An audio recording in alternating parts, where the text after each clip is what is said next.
It was just such a beautiful April day when I landed in Berlin in just 48 years ago. We were flying up from Frankfurt, and we flew over around and around and around Tempelhof Airport so that I could see the devastation below. It was unbelievable. I looked and looked to see if there were any roofs on any of the houses. The houses were all without roofs. People were exposed to the weather no matter what kind of thing.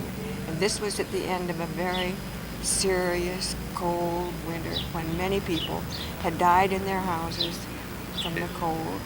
And yet the April weather was just such a day as this, bright and sunny and full of promise. Beautiful flowers everywhere. But when we landed in Tempelhof, the reality of the war really settled down on me even more strongly. And then we were taken down to an army billet down near the army headquarters in Dahlem. And from there we were introduced to the kind of thing which people were trying to do in the army. And how did you happen to get to Germany in the first place? Because I felt that there was a possibility of being of some use to the reconstruction that the army was trying to develop in Berlin, because of the kinds of things that we had learned about helping people in neighborhoods in the United States. And as a matter of fact, it turned out that the YWCA, the World YWCA, was looking for just that kind of a project in Berlin to work with the young women, both in the zone and in Berlin itself, in the East Zone, because they could get in at that time, 1947, they could get into Berlin and be interviewed and talk over the possibility. And we developed the idea of getting as many of them as possible out into other countries, because they've been cooped up in Germany under the Nazis for all the time since 1933, and they hadn't been able to travel out into, and especially during the war, they couldn't travel out of Germany and learn what had to happen in the rest of the world. So a good deal of our early efforts with the Berlin YW people were directed toward getting them invitations to Sweden and to France and to Switzerland and to England and to the countries which hadn't suffered so terribly during the war, and give them an experience of being with people who had not lived through the Nazi time in Germany. Was this a religious project of the YW, or what? Not just religious. The inclinations of the YW were focused very much on an ethical and religious basis, but this was a practical way of getting them out of the situation that they found themselves in Berlin, and helping them to develop the basis for a natural, normal kind of life in the new world, which we hoped would be developing after the war. Now what happened after you got established in Berlin with your neighborhood house? How did you carry it on? Oh, I'm sorry, the light is bothering me. That's all right. You haven't turned it on yet, have you? Do you remember the first days when you got into Berlin? Well, I certainly do, but I first want to tell you how I got to Berlin in the first place. And that was while I was teaching at Colby College in the history department. I received an invitation from the War Department to go to Berlin as a historian of the American occupation. I was very anxious to get to Germany, so I jumped at the opportunity. Early in February then, in 1949, I took off from Westover Airfield in a military plane, not too comfortable to be sure, and it flew first of all to Newfoundland, I think it was, to an army base there, and of course the surroundings in Newfoundland were very different in February than they were in Maine in that same season. As there was nothing but snow and ice and bare rocks, and I looked down eagerly from the airplane to try to make out the landscape. And from there we went to the Azores, and what a change that constituted. This was February, and in the Azores there were the first spring flowers around the airfield. One could walk around without a coat. And of course the whole foreign ambiance of the Azore population and their fields and gardens was very exciting to observe. Then we went from there to Paris.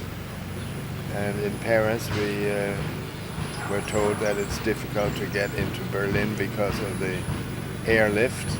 We would have to get into the circular pattern of aircraft arrival, and we did so after some delay. And that was my first acquaintance with the effects of the airlift. Before that, one only heard about it through the newspapers. Now we realized just what it meant. Airplanes coming every 2 minutes just about to Tempelhof, bringing food and fuel and so on. And remember, we talked to some people living near Tempelhof, and we asked, how can you sleep when these airplanes are coming all the time? And they said they couldn't sleep when they didn't come. They couldn't sleep when they didn't come. There was a wonderful story about what was Gander like. It was the middle of winter. Middle of winter in February 1949. And I had, of course, never been in Newfoundland before, but it was fascinating to see the Arctic landscape there, totally barren. Nothing except snow and ice. That would feel nice now. And from there we took the military plane to Azores. And on the Azores I had opportunity to walk around a little bit and look at the fields and gardens of the Azores population. And it was lovely to experience the first sign of spring. Spring flowers coming up around the airport, and mild temperatures, so one could walk without a coat and so on. And then we took the plane from there to Paris, and there was a delay there for technical or strategic reasons, I don't know what. And in any case, we had to wait till we were admitted to the Berlin airspace where the airlift was going on. So we flew to Berlin and were received by some military personnel and a military bus that took us to our billet near Omgus headquarters. And the quarters were quite luxurious, I thought. Yes. Big rooms, high ceilings, big bathtubs, but no light, because during the airlift there was no fuel around for round-the-clock lighting, so people had only 2 hours a day. Yeah, they gave us candles, so I still remember I lay in that huge bathtub with lots of hot water, but with candles standing on the rim of the bathtub. That was my introduction to Berlin. Next day I walked to Omgus headquarters, to my future office, and was introduced to the staff. And there was much talk about finding a billet for me, that is a house somewhere nearby.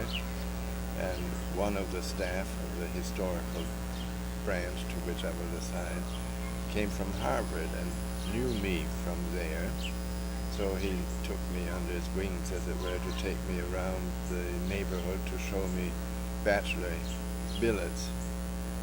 They were far from being modest. These were big villas in which some bachelor staff members lived, usually one room and common social rooms, but kind of living, it was kind of living in a castle or in a mansion at least. It's a wonder that these mansions were preserved from the air bombardments in the earlier years. But Amgus, our military headquarters, confiscated or requisitioned the best houses in the neighborhood. And what was your assignment going to be there? Well, I was to work with a staff on the military history of American military government. Starting from when? Starting from 1944, I suppose, when the first conferences were held in Yalta and in Potsdam and so on, which tried to map out the future shape of Germany and the institutions to be supported and institutions to be eliminated. Any Nazi institution, of course, was to be eliminated. So that was all very interesting. I read the minutes of the super secret minutes, in fact, of the Allied powers as they confirmed steadily on the government of Berlin. See, Berlin had a separate status and separate government from the Länder in the Western zone, American zone, and British zone, and American zone. And at first, the work involved an awful lot of animal crackers, the abbreviations of institutions and meetings and so on. I had a heck of a time learning all of them. And how did you land with the Franklin side? Well, Esther Franklin, the wife of Harry Franklin, was already on the staff of the historical branch. She and her husband lived in a villa nearby on Gelferstrasse, and they knew I was looking for a bachelor billet quarters, and they had a nice little apartment in the attic of their villa, and wondered if I might be interested in moving there. And I thought that was dandy because I liked the Franklins.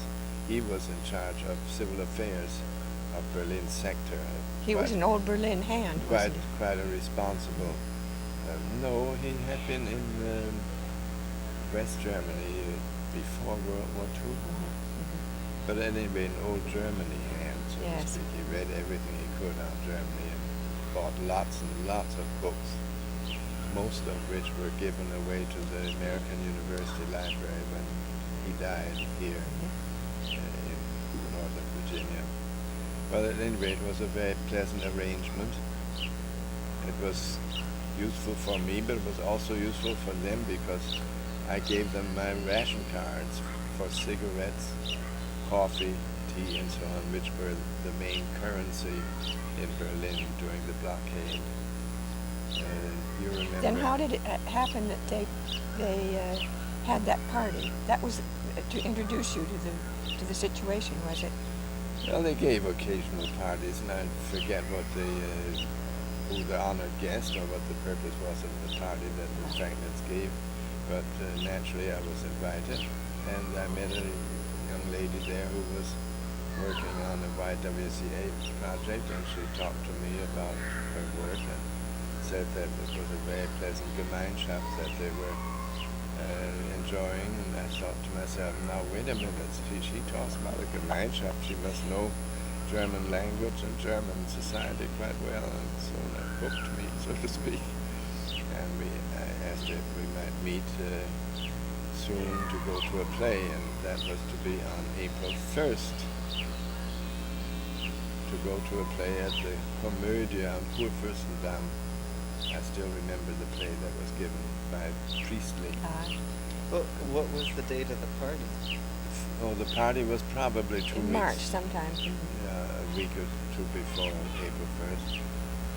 And, well, the details we probably shouldn't dwell on too much, but maybe it was typical for April 1st because when we were to go down to the theater, we were to meet at Oskar Helene U-Bahn. And just before I was to leave to get down and meet you, one of the boys from the neighborhood house called up and said, "Miss Day, the house is on fire." So I cleared with him as to whether they'd gotten everybody out, whether they'd called the president, the fire department was on the way, everything was going, and we went through all the details that one could think of as to what you do when the house is on fire. And of course, a barracks would just go up in a puff of smoke. And as he was describing what they had done, I heard giggling in the back. Yeah. So I realized shocked that this was April 1st. That it, I had almost walked away from the U-Bahn stop there, thinking that my date wouldn't come, but then finally she did come. We went down on the taxi, didn't we? we had to get a taxi ball. ball that you paid for with cigarettes. No, you paid with American occupation marks. Yes, but you tipped with cigarettes. Your story Oh, about yeah. your flight over reminds me of the flight that we had also from Wendover Field, Yeah. and that was in April of 1947.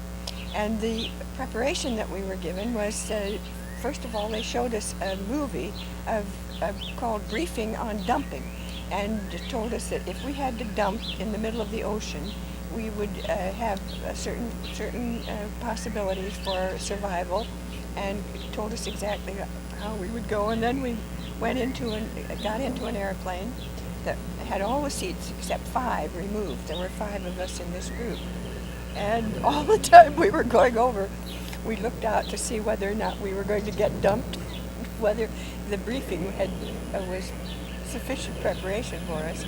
But we landed also in the Azores. Oh, did And you? that was also in April. Yeah. Beautiful, It must have been even more beautiful beautiful. country. Before we and then flew on to Frankfurt and then to Berlin. And my first assignment in Berlin, of course, was with the Army, to go down to Stuttgart and do a study of all of the German youth groups in the Württemberg area, and decide which ones showed the most promise of being able to lead democratic programs for their young people in the post-war era. And that led me into wonderful encounters with Stuttgart people who turned out to be the most upbeat. Their city had been practically destroyed, and yet they were working like fury to get it cleaned up and being cheerful and planting trees. The fruit trees were all in blossom. It was a beautiful time of year.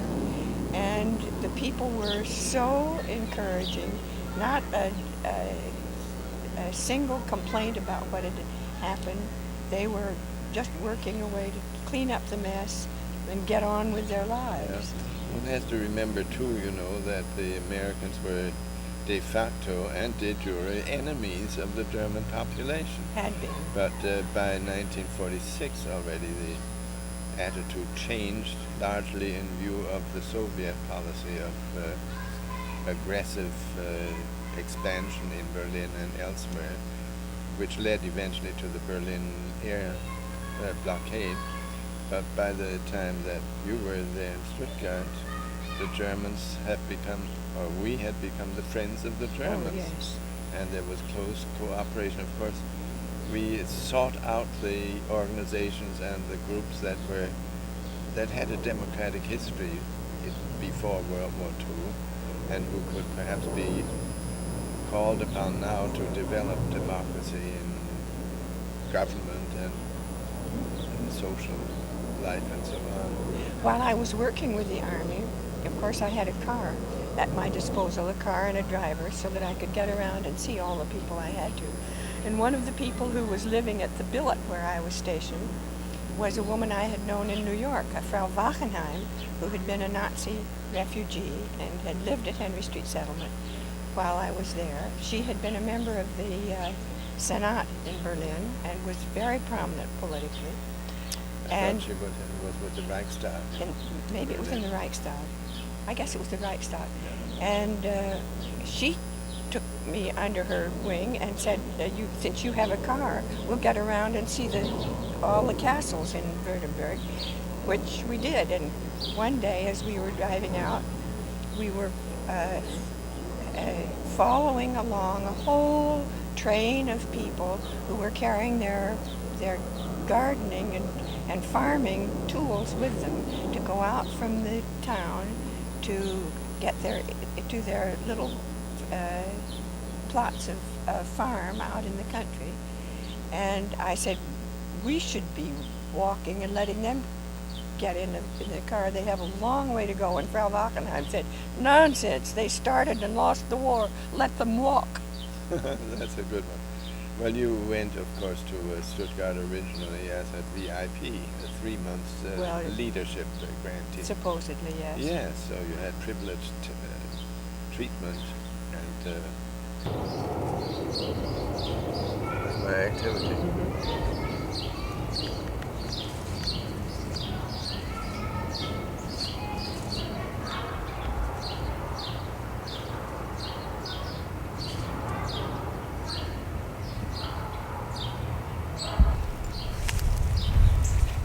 Well, let me tell you about my work for the historical brand. It was a somewhat queer outfit of disparate personalities, supposedly and with the responsibility of producing a history of the American occupation. Instead, it consisted of drawing up a huge, detailed bibliography, no, chronology rather, of the history, and later turned out that this was ordered by General Clay, the Supreme Commander, for his autobiography. Not really. So in 1950, next year or so, the book appeared, very useful autobiography about the occupation of Berlin. But much of the work had been done by us. Yes, I can imagine. And because of its relative unproductivity, the historical branch was dissolved in late spring 1949. The staff was largely dispersed, and I was fortunate enough to get another assignment in Berlin in the intelligence division.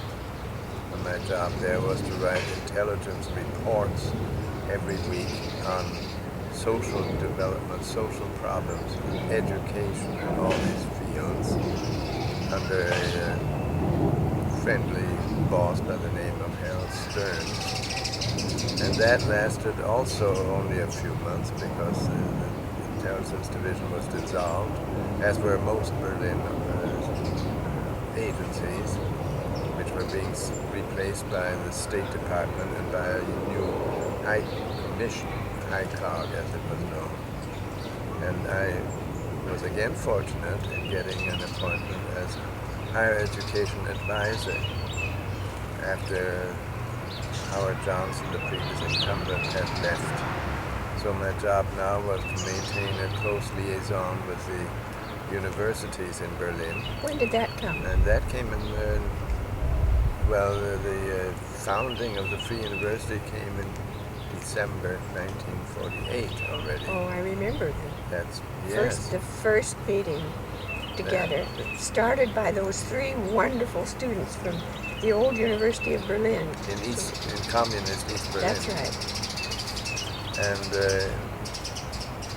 it seemed at that time that this project of establishing a new university in West Berlin was utter folly from a financial and political point of view, because it was to take place while the city was under siege, so to speak, the blockade.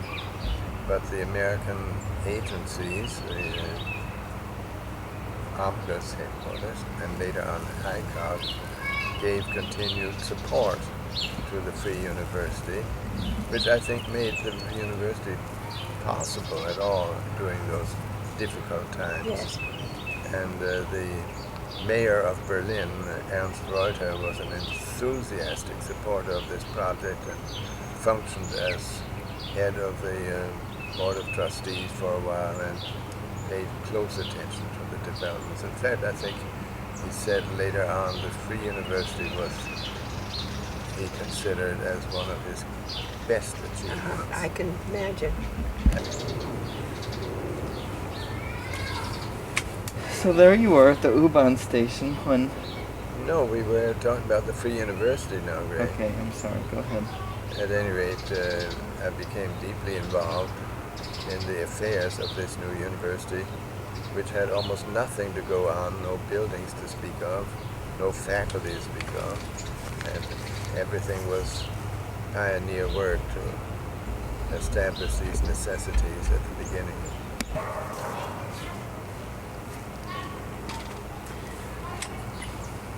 Where are we now? We're at the Free University. All right. Well, much of my time was spent in supporting the students who came to the university, the faculty that was being recruited, the buildings that had to be made available, and so on and so forth. I remember the wife of one of those three students. Otto Hess. Otto Hess's wife, who was a student at the old Berlin University, and she invited me to go to class with her one time, which was an absolutely amazing experience because the class was held in a building that had been mostly bombed out, but they had been able to get it somewhat together, and the walls were discolored by water, and the students came dragging in, but and all of them had paper bags full of lunch because their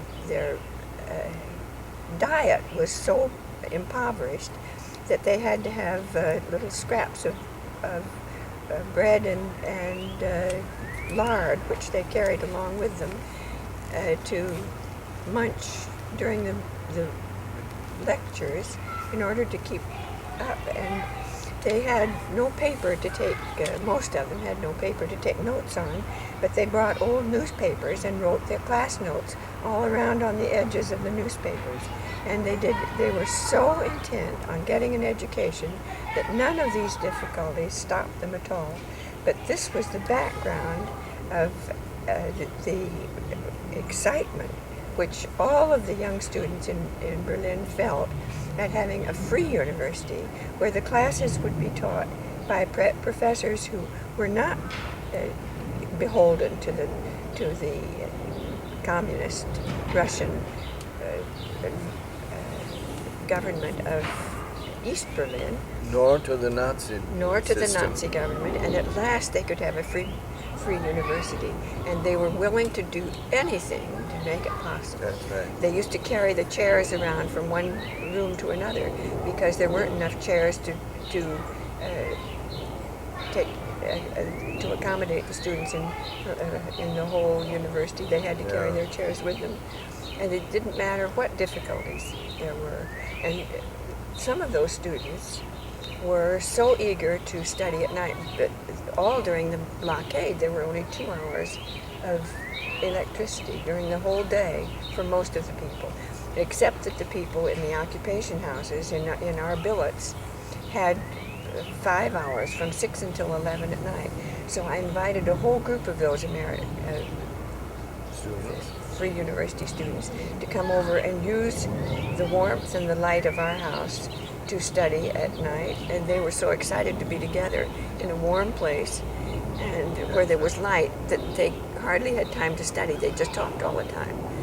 But it was wonderful to see the eagerness and the excitement and the gratitude of the young people who were taking advantage of the provisions which the American military government could make possible for them.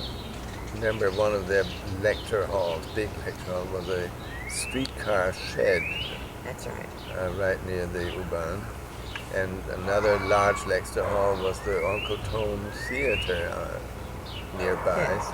For years that served as a lecture hall. And so there were all kinds of makeshift arrangements, but life went on.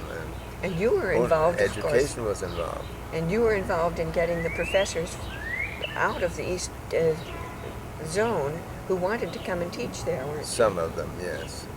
The main recruitment, of course, was done by Edwin Raitslope, who was the acting rector, you remember. And yeah, very well. What wonderful people they had as heads of the university. That's right. About 25% of the student body came from East Germany, that is from communist Germany. Students who were eager to get a free education, that is free from ideology and so on. And this situation with all its temporary equipments and solutions so on was fairly radically changed and improved upon with the awarding of a Ford Foundation grant in 1951, I think it was. And I sat in on the meetings planning the new buildings. And one thing that I was particularly anxious for them to get was a university library. And it was difficult to some extent to get that because some of the professors said, what do we need a university library for? We have our institutional libraries. And that's true. Each institute had its library, the geography, They were jealous of it. physics, chemistry, and so on. And they thought it was just sheer duplication to have a university library. And I said, you need a university center in the form of a comprehensive library where students can work, where they can browse, and so on. And we won out on that in 1953, I think it was. The first building was inaugurated, the Auditorium Maximum, and various other buildings followed, the Mensa and so on. But at any rate, those were exciting times, and the people from the Ford Foundation were extremely impressed by the phenomenon of this university that sprang out of the ground, so to speak, with the initiative of students and faculty. And I remember the argument that was made in the meetings. Mr. Mr. Ford, I think, who came personally, asked me and asked Mr. McCloy, what happens if the Russians occupy West Berlin? And of course, we assured him that that's out of the question. And we said that, on the contrary, the Free University would be a bastion of democratic activity and life and so on. So we said it was an investment in the democratic future. Yes. And that phrase he liked. Well, are we making an investment in Berlin for democracy? I said yes. And how true it proved. It proved very Yes. true. Until more recently, in the 1960s, students became more restive and wanted more privileges, more power and influence, and the democratic character of the university was somewhat undermined or changed by the activities of radical students in the SDS. Let's see, there's something else I was thinking of, I forgot. Can we make a hiatus here? Absolutely. Doing their best to give you a little bit of a... You don't have to change clothes. No. Okay. Can I be excused? If you insist. Well, I just want to get myself ready. Have to be careful with this thing here at the feet. Yes. All right, you're excused. Okay. Okay. And I'll take in some of the things, like the pillows there. Here's your glasses. Oh, yes. You don't want me here, do you?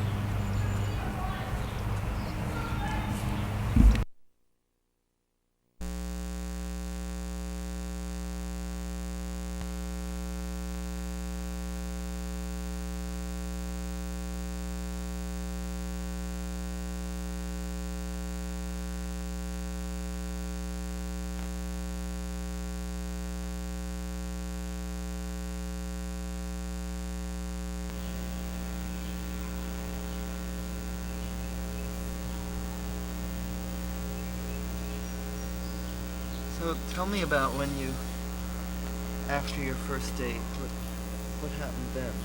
Well, Carl was doing a very interesting job so that it was possible to get much more information about what was going on from that side of it. And I could cue him in on what life was really like for the people who were living all around in Berlin. For instance, Christina from Stein was living in a house that had been bombed out, and only the basement was left. and she had to, the floor of the house was always wet, so she had to use stepping stones to get across the entrance to the house and into her living room. And everybody who came in her house was always full of young people. She was doing dances and all sorts of things with them out in the park. And they would flock in, all stepping across on the stepping stones across the water till they got into the room where she lived. And this was typical of the way people were living. That's right. And yet the spirit of the Berliners was always marvelous. And one of the interesting commentaries on the real essence of Berlin spirit was carried out by the Insulaners. They had a cabaret. They were called Insulaners because Berlin was an island in the Red Sea. In the Red Sea of the East Zone. And they did wonderful political cabaret commentaries on what was happening and what life was really like. One of them was of an ape in a cage, and the ape was there loving it in the cage. He was having a wonderful time because every day people brought him bananas, and he said, I couldn't really think of any more wonderful life than this, to have my bananas every day and not to worry about a thing. And think of all these people out here. They don't have a place to live, they don't have work, they've lost people in the war, the whole surrounding is destroyed, and they don't have any bananas. This was typical of the way in which the Berliners faced their difficulties, and they faced them also with very intelligent arrangements so that they would be able to help get the rubble cleared away from all of the thousands and thousands of destroyed buildings by giving people a higher ration card if they worked on the rubble. And they built little railways all through the rubble streets so that people could clean the bricks and put the rubble into one section of the cars, and the bricks that were still reusable into another section. And those women came from all manner of backgrounds, and the pictures of those women made them look as if they were just any middle and upper class women who had come out of their houses to help. And they were doing the most difficult, back-breaking, hard work in order to get Berlin back to shape. And this was true all over Germany, that was the kind of life they led. That's right. And one of the things that we wanted to do to get the neighborhood started was to build a house. We needed good bricks and a good place to put the barracks which had been given to us. So we got a work camp organized with young people from the United States. There was a large contingent from the United States and quite a few people from France and Denmark and England who also came. And when the Swedish contingent arrived in Hanover, they called me up and said they hadn't been able to get permission to come in. So I decided that I would have to drive out to Hanover to pick them up in my little green job, which was just a roadster with a slight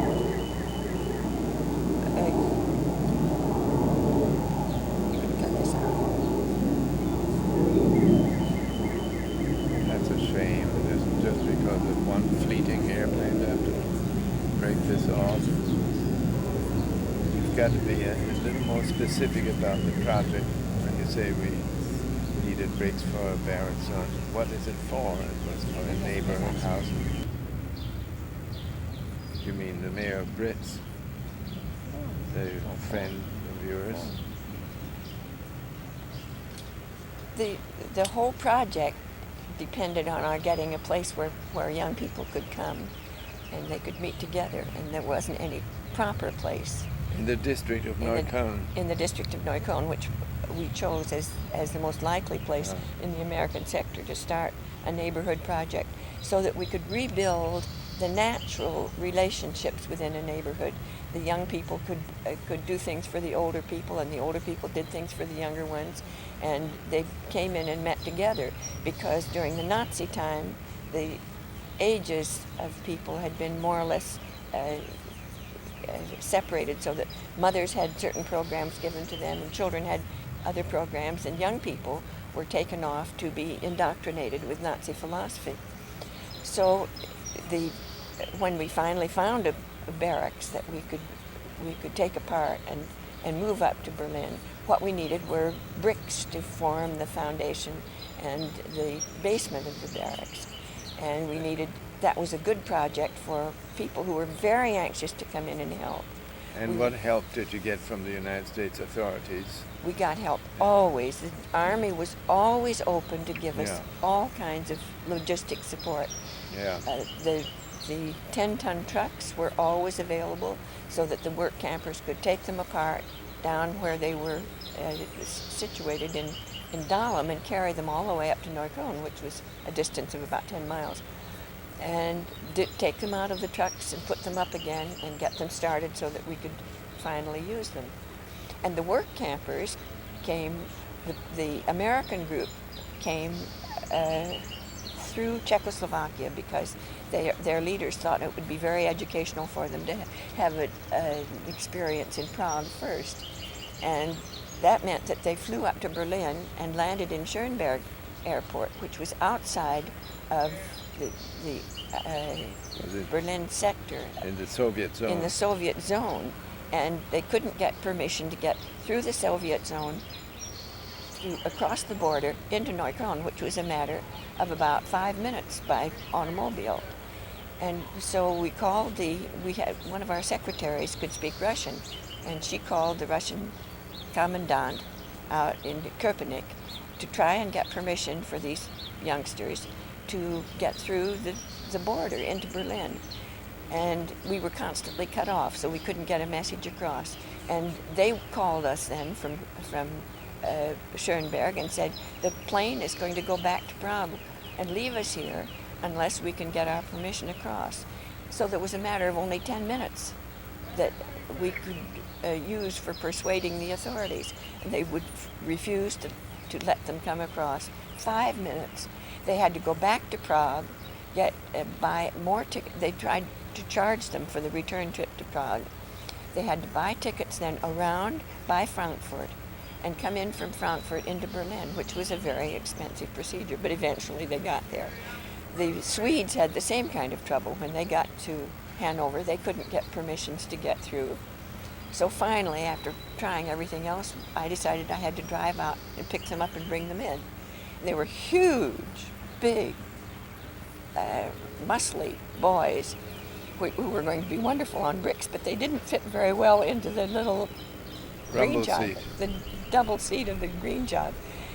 And I got them, the British authorities gave them the best travel permissions that they could get, making it very important for them to get through the border at Helmstedt and get into Berlin. And when we got to Helmstedt with them, the British commandant at the crossing point went with us in to see the British authorities. And they said, no way. There's just no way you can get all these people in. There are just too many in different kinds of travel orders. And so the answer is niet. So we went back. We didn't know what to do. I decided to go back to Celle, which was the base for the British planes that were coming in for the airlift. And those planes left every 3 minutes. There was a plane loaded with carrots and coal and potatoes and all the things that the Berliners needed. Every 3 minutes there was a plane taking off from the airport to go into Berlin. And I went up to see the young man, the dispatcher, who was sending them out. And he was going this way to this plane, go that way, this plane, go that way. This plane has a bag of potatoes hanging out of the window. You've got to get that up. He was as busy as he could be sending planes off that having to fly into Berlin. And he said, what can I do for you? And I said, don't stop. He said, this goes on for 24 hours a day. Tell me what you'd like. So I showed him the big Swedes that were standing down in the parking lot who needed a way in. Was it possible to pack them in with the potatoes and coal and get them in on an airlift plane? And he said, I think we could. Now let me see. And so he had to check with somebody and check with these people in between all the questions that were coming up on the planes that were flying out. But he couldn't get permission because there was some technical difficulty. The British were not supposed to be responsible for the Swedes. They were only responsible for the Czechoslovak and various other people to come into Berlin, and so that technically they couldn't bring them in. And then I didn't know what to do with all these kids because they were terribly hungry. I didn't have enough money to feed them for very long.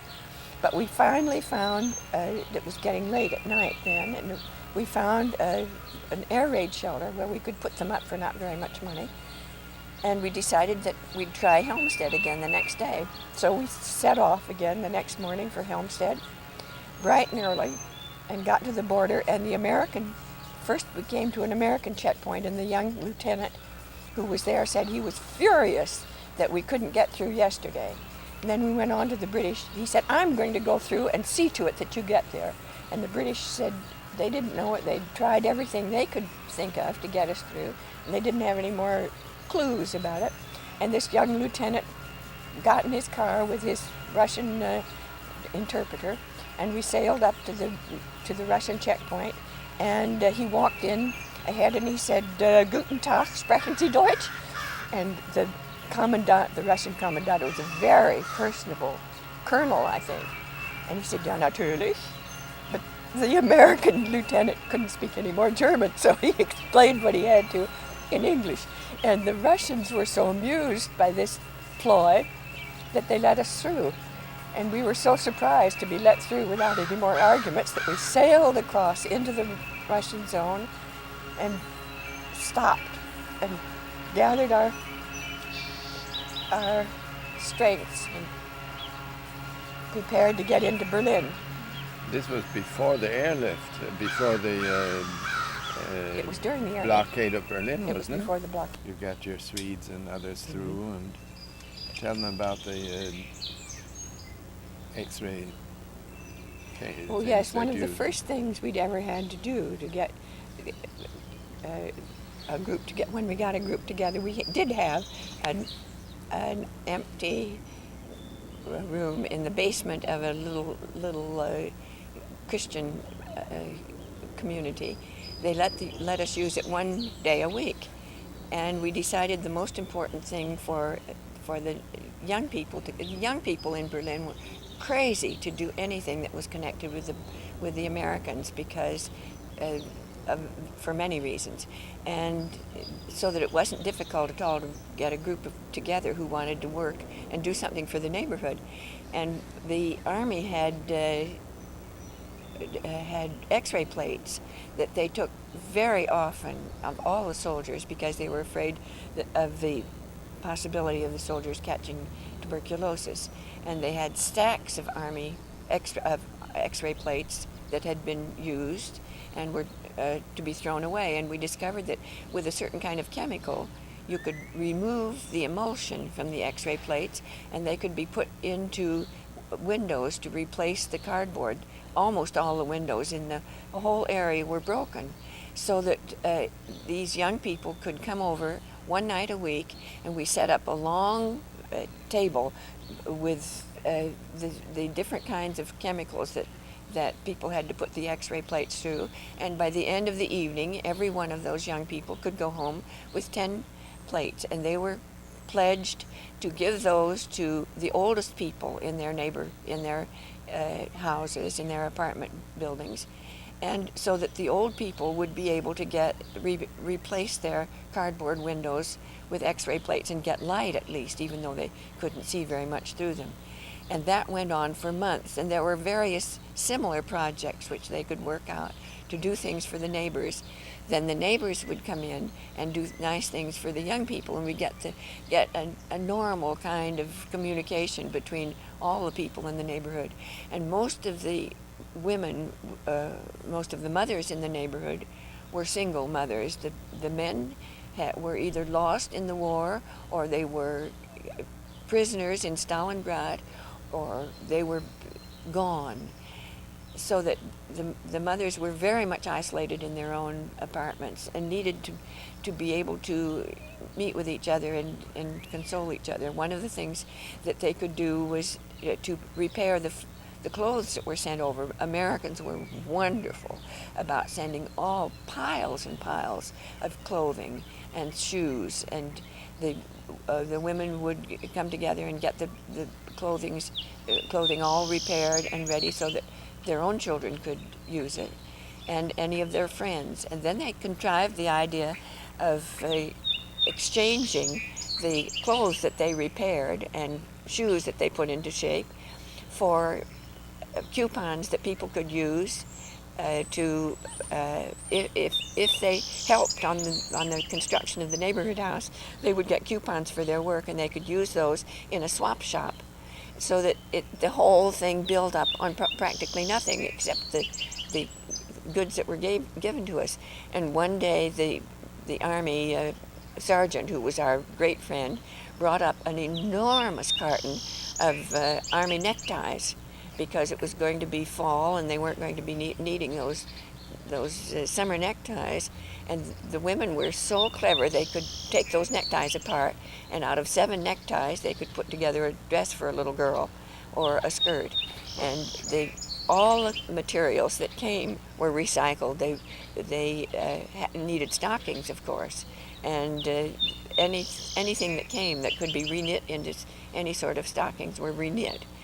The people in the United States who sent those packages had a wonderful attitude. The YWCA had put them on to what should be done.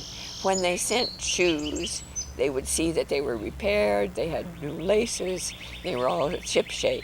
And when they sent coats with pockets, they would often tuck their addresses into the pocket, and along with it a piece of chocolate.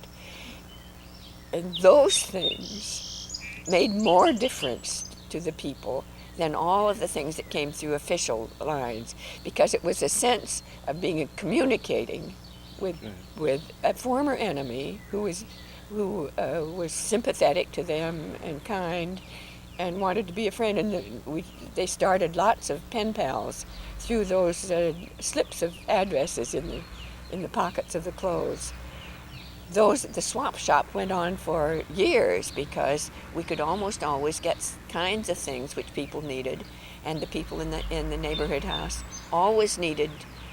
We always needed work to be done on the area, on the grounds, or on the house, so that the neighbors could get coupons in return for their work, and it built up very nice neighborhood connections. And Carl at that time was doing. Actually, it was called what was political commentary. But he would come to he would come and interview people about all kinds of conditions for his own. You mean for intelligence reports? These were intelligence reports. So he came down sometimes, and afterwards we had a chance to get a little better acquainted. And I think we ought to mention the outings we had in the Grunewald and at Pexay, which brought us closer together. Because there were wonderful places that you could go. And we looked all over along the lakes to find a place for a camp for the kids. And the only thing we could get was a bombed out house down on an island in Schwanenwerder. But it was occupied by a man who had a herd of goats. But we thought we could probably herd the children down, and we could get them down. The Army would give us bus transportation down to the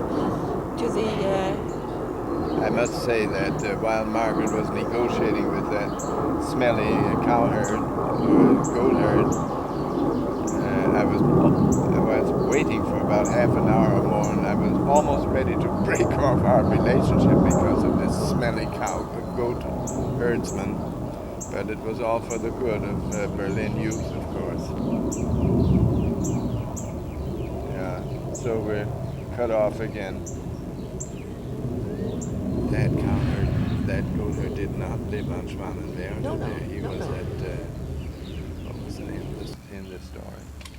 There were occasional evenings and Sundays when we could go off and explore the woods and the lakes and all the beautiful surroundings of Berlin. We even tried a game of tennis or two. Yes, that didn't last very long. And that didn't last too long, Because- so we tried a lesson or two on the recorder. That got us a little closer together. And so on it went. We were learning about all various kinds of things, and one thing led to another, as it is in these circumstances.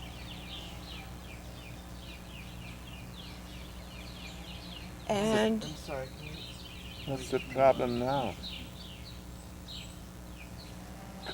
He looks into that thing. must be turned on. What was Cardinal, the name of Mrs. the... Cardinal was here. Okay, go ahead. Oh, go ahead. So along about August, I had to go home for a trip around the United States to show the pictures from Berlin and educate people who've been sending us all kinds of help so that they would know how it had been used and raise funds for more work. And while I was gone, Carl called up. I think I drove with you to He drove up to Hamburg, Hamburg. was it? That's right. And you took and then off. he could keep the green job in good shape while I was in the United States for 2 months.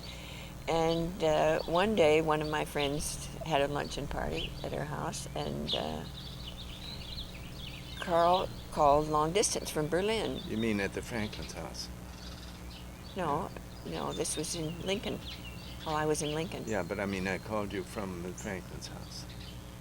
Did you? Yeah. Well, We had a little dinner party there. oh, I called up and said, "Will you marry me?" so And they had just had a to big think Thanksgiving fast. dinner, I think. I remember you saying you were still weighed down from the Thanksgiving dinner. And at any rate, so you know what the outcome was. So I What went did back you to the say? party. The party was interrupted just a few minutes for the long distance call, and I went back and told them what had transpired, and that made quite a hit. Yeah. They thought I was doing the right thing, that I'd said the right word.